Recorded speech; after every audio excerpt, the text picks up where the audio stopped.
Salam sejahtera dalam kasih Tuhan kita Yesus Kristus. Shalom. Senang sekali kita boleh berjumpa dalam tayangan multimedia Gemim kali ini. Kita akan bersama memahami MTPJ Gemim tanggal 14 sampai 20 Juli 2024 dengan tema Bersama Membangun Bait Tuhan. Tapi sebelumnya mari kita merenungkan firman Tuhan yang ada dalam Sakaria pasal 6 ayat 9 sampai 15 dengan tema Mahkota Imam Besar dan Sang Tunas. Datanglah firman Tuhan kepadaku bunyinya, ambillah dari harta milik Heldai, Tobia dan Yedaya, orang-orang buangan yang sudah kembali dari Babel. Pergilah pada hari ini juga ke rumah Yosia bin Sefanya. Ambillah perak dan emas, buatlah mahkota, dan kenakanlah itu pada kepala imam besar Yosua bin Yosadak. Katakanlah kepadanya, beginilah firman Tuhan semesta alam. Lihatlah, seorang yang bernama Sang Tunas, ia akan bertunas dari tempatnya dan mendirikan bait Tuhan. Dialah yang akan mendapat keagungan dan akan duduk memerintah di atas tahtanya. Akan ada seorang imam di atas tahtanya dan kesepakatan damai akan ada di antara mereka berdua. Mahkota itu akan menjadi tanda peringatan di bait Tuhan bagi Helem, Tobia, Yedaya, dan Hen bin Sefanya. Orang-orang dari jauh akan datang untuk turut membangun bait Tuhan. Maka kamu akan mengetahui bahwa Tuhan semesta alam yang mengutus aku kepadamu. Hal ini akan terjadi apabila kamu sungguh-sungguh mendengarkan suara Tuhan Allahmu.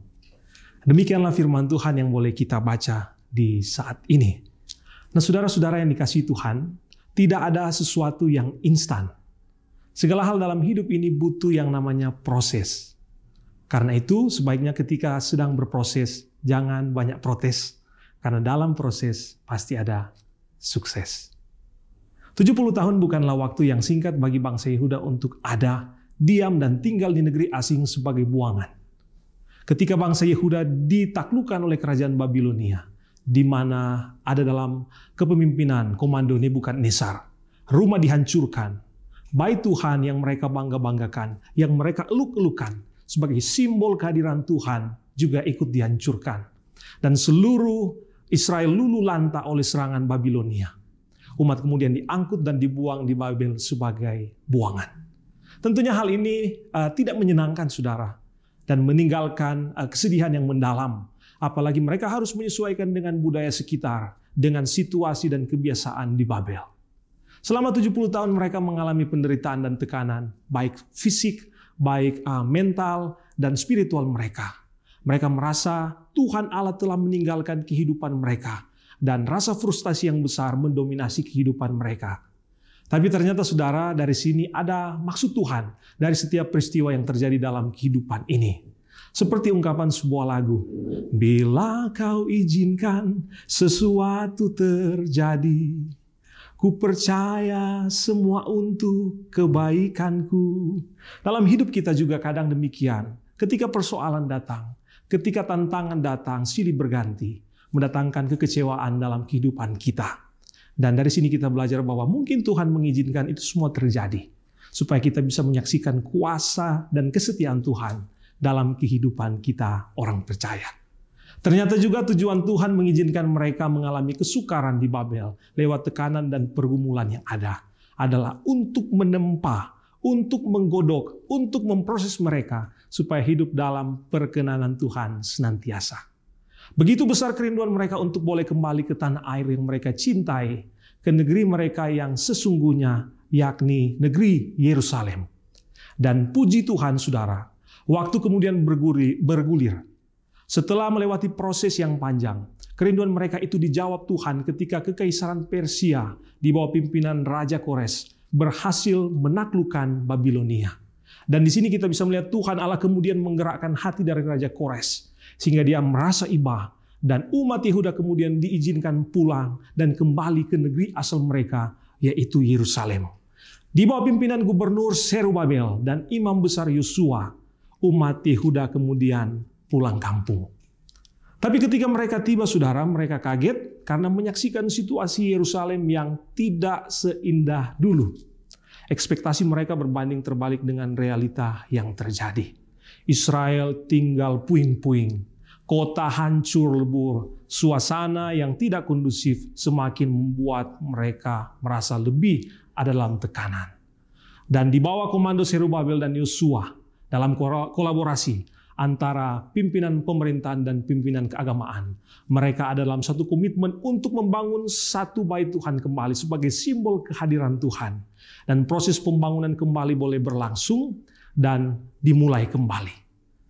Tapi sayang saudara, mega proyek ini terhenti atau mangkrak kurang lebih 14 tahun karena masalah ekonomi serta oposisi dari musuh-musuh di sekitar yang mengancam, menekan, sehingga umat kehilangan semangat dan sukacita yang ada.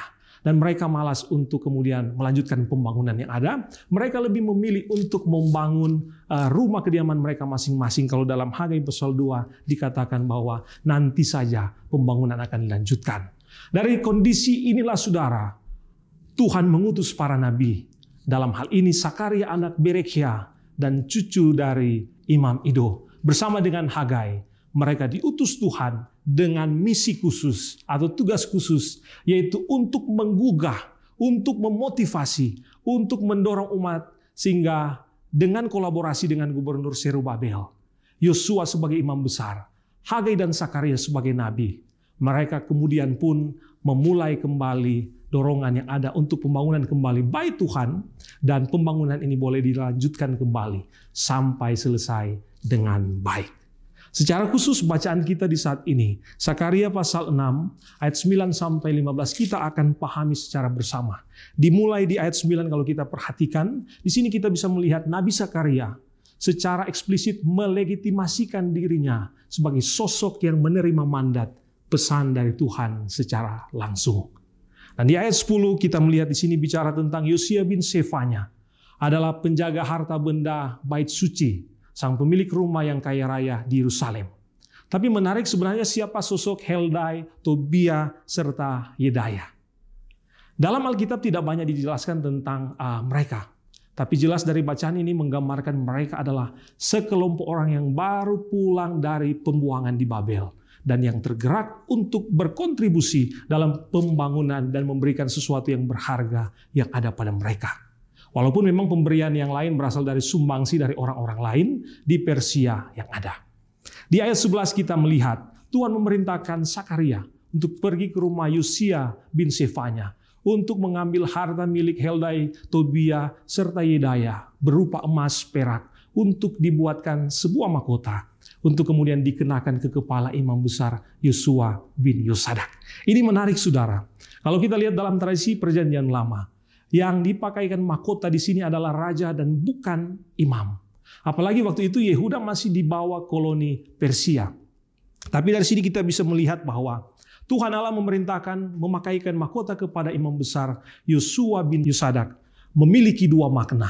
Yang pertama sebagai tanda kewibawaan sebagai pemimpin umat. Dan yang kedua dengan dimahkotainya Yosua memiliki makna simbolis sebagai lambang yang merujuk kepada Mesias, Juru Selamat yang akan datang kelak, yang memainkan peran sebagai imam, sekaligus juga sebagai raja dan nabi. Di ayat ke-12 dan ayat 13, saudara, Sang Tunas lebih spesifik lagi dijelaskan di sini. Ternyata merujuk kepada figur Yesus Kristus yang datang membangun, mendirikan baitnya itu gerejanya, dan memerintah atas tahtanya. Dia dihormati. Dan kedatangannya membawa perdamaian, membawa rekonsiliasi, memulihkan hubungan yang sempat terputus antara manusia dengan Tuhan Allah, tapi juga antara manusia dengan sesama manusia dan sesama yang ada. Yesus menjadi figur sentral yang memenuhi kriteria peranan tersebut.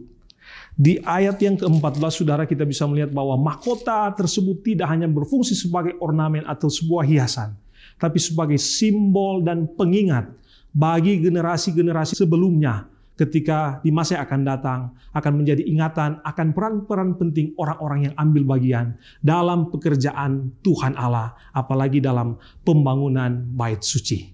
Dan di ayat ke-15 di sini kita bisa melihat bahwa firman Tuhan itu sifatnya kondisional. Hal ini akan terjadi apabila umat Tuhan sungguh-sungguh mendengarkan suara Tuhan. Ayat ini juga sekaligus menjadi sebuah alarm bagi umat untuk tidak mengulangi kesalahan yang sama dari para leluhur di masa lampau. Dan dari sini juga kita bisa melihat bahwa Tuhan Allah bisa memakai apa saja. Tuhan Allah bisa memakai siapa saja. Dan kuasa Tuhan itu tidak bisa dibatasi oleh apapun juga itu. Tidak bisa dibatasi oleh ruang dan waktu. Nah saudara-saudara, tema di sepanjang minggu ini, minggu yang berjalan, kita diberikan tema bersama membangun bait Tuhan. Bait Tuhan yang kita pahami saat ini adalah gereja. Ada dua perspektif tentang gereja, yaitu yang pertama, the invisible church, dan yang kedua, the visible church. Gereja yang kelihatan dan gereja yang tidak kelihatan. Gereja yang kelihatan baik secara fisik, organisatoris, bahkan pun manajerial, keuangan, dan lain-lain. Gereja yang tidak kelihatan itu bicara secara umum merujuk pada hubungan personal antara orang percaya dengan Tuhan Allah. Menjadi refleksi iman bagi kita saudara-saudara, kita belajar dari tokoh-tokoh dalam bacaan kita di saat ini. Kita belajar dari Zerubabel. Kita belajar dari imam besar Yosua. Kita juga belajar dari keempat tokoh, yakni Yosia, Heldai, Tobia, Yedaya. Bahkan kita belajar juga dari Sakaria. Untuk memberikan sesuatu yang terbaik yang ada pada mereka. Mereka mempersembahkan untuk proses pembangunan bait Tuhan. Maka kita pun demikian. Mungkin saudara hari-hari ini sementara diperhadapkan pada pembangunan gerejanya secara fisik. Dan di sini kita belajar dari mereka untuk bagaimana melibatkan diri, berkontribusi bersama-sama dalam bentuk apapun itu. Kita berikan diri kita berikan semua yang ada pada kita, sumber daya yang ada pada kita untuk pembangunan bersama rumah Tuhan, yaitu gereja Tuhan yang ada di dunia ini. Secara khusus lagi bagi gereja yang kita cintai, yaitu gereja Masehi Injili di Minahasa. Sekalipun mungkin untuk melakukan semuanya ini menguras waktu, tenaga, materi, dan hal-hal lain yang cukup kemudian membuat kerumitan dalam diri kita. Tapi percayalah, sebagaimana di ayat 14 ada peringatan bagi keempat tokoh tersebut, maka demikian juga dengan kita. Tuhan memperhitungkan semua suara lelah kita, apalagi dipersembahkan untuk hormat dan kemuliaan nama Tuhan. Kemudian yang kedua, kita belajar dari sosok Sakaria, bagaimana sebuah kepekaan untuk mendengar suara Tuhan dan melakukannya dalam kehidupan secara nyata, sebagai bentuk dan wujud ketaatan kita kepadanya, sebagai tanah spiritualnya yang sudah terbangun dengan baik.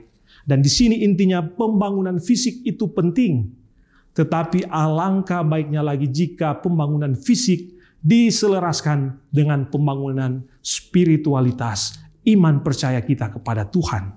Nah, untuk merealisasikan semuanya ini, saudara, kita tidak dapat melakukannya sendiri atau one man show. Kita butuh teamwork untuk bekerja sama, untuk bersinergi bersama.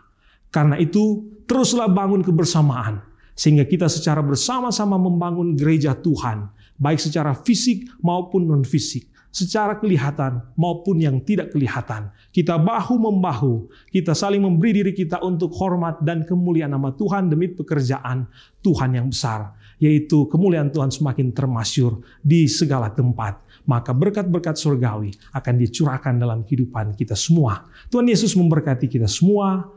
Amin.